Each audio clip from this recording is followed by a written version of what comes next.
All right, so now that we have some of our contact information, we're going to talk about how to start to reach out to these people for the outreach for your guest posting. So, as we talked about in some of the last videos, you can use emailhunter.co to get the contact email, do a little bit of research, and find the first and last name through some of the other three methods that we talked about as well. And so basically the goal of this pre-outreach campaign is to connect and get on people's radar and warm them up so that the outreach emails that you send are that much more effective. Now, as a reminder, there are two types of sites that you'll be reaching out to.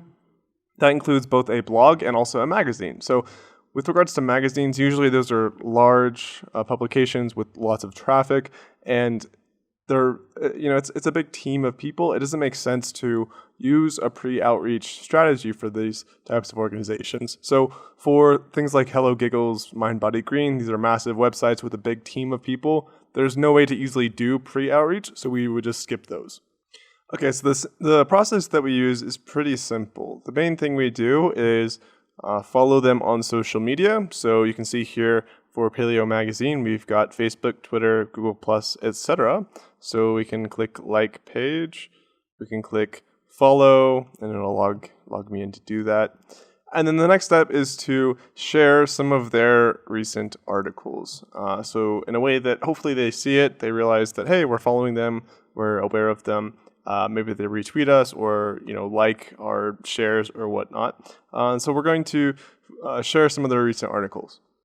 Okay, so before we share, the first thing we should do is actually leave a comment. So it should be something that is helpful. And we say, hey, great article. I really loved this specific point. I loved how you talked about X, Y, and Z. That helped me in my own life. Have you read this other book? You get the idea. Basically, something that's very clearly indicating that you actually read or at least scanned the article, and it's not just a templated comment.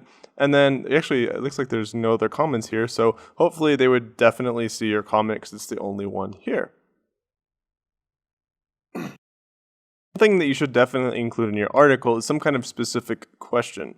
That'll encourage the person who runs the blog or article to actually respond to your comment, and therefore is more likely to, they spent a little extra time reading and responding to your comments, so they're more likely to recognize your name if you reach out later.